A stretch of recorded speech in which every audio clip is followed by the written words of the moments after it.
Good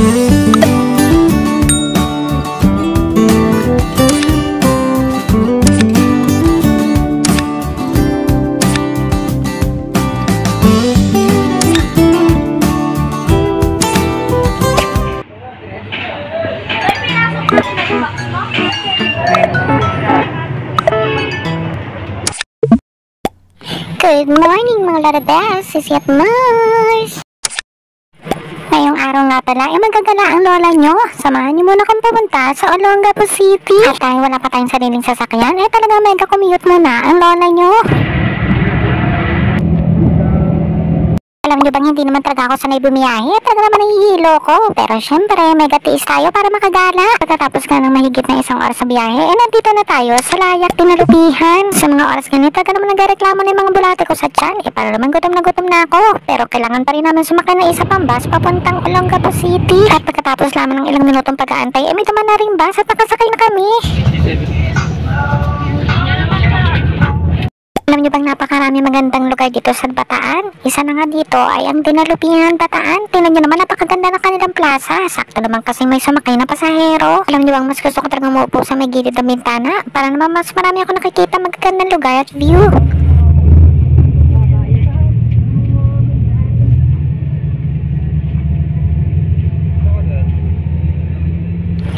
Alam nyo bang nakalimutan ko na nagugutom ako? Paano naman kasi nag-enjoy ako sa mga nakikita ko na view.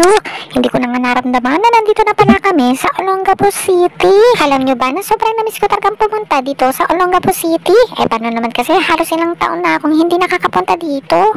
Dati kasi dito tumira yung kapatid ko at yung tita ko. Kaya halos linggo-linggo nagpupunta ako dito para dalawin sila. Sobrang gustong-gusto ko dito. Paano naman kasi talagang ang dami mo pwedeng galaan at puntahan. Naalala ko pa nga noon, first time ko lang talagang pumunta sa disco bar. Talaga naman nag-enjoy ako kasama ko yung tita ko at kapatid ko. At hindi lamang yun, kahit late na, talaga naman marami ka pa rin pwedeng kainan.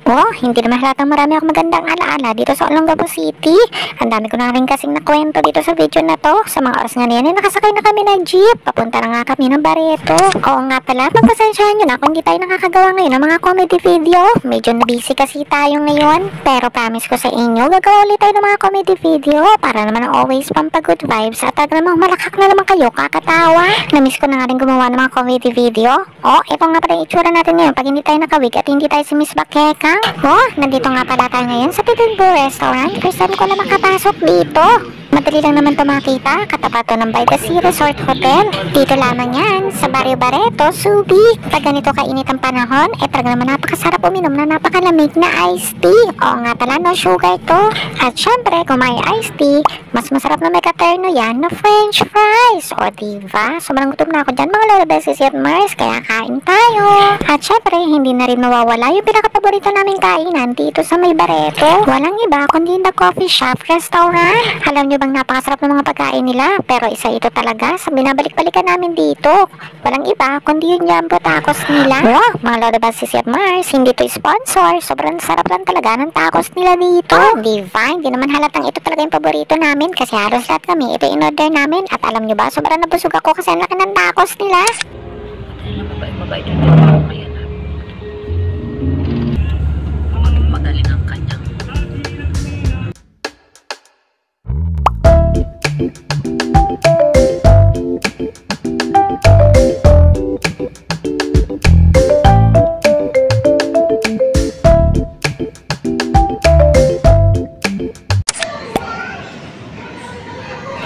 At pagkatapos nga kumain ng tacos, ito namang halo-halo ang aking pinag-initan.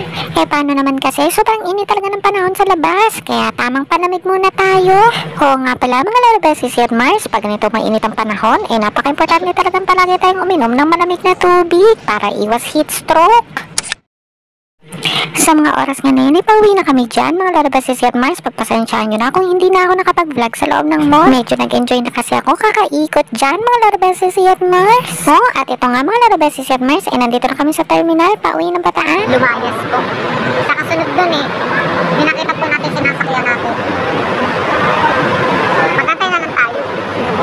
At At sa wakas, nakasakay na din kami. Medyo nahirapan nga kami sumakay dyan kasi medyo punuan. Sobrang saya ko nga kasi nakabalik ako dito sa Olongapo at nasatisfied yung cravings ko sa tacos. Siguradong babalik ako uli sa susunod. Wala naman bayad ang pag-subscribe. Please, mag-subscribe na kayo.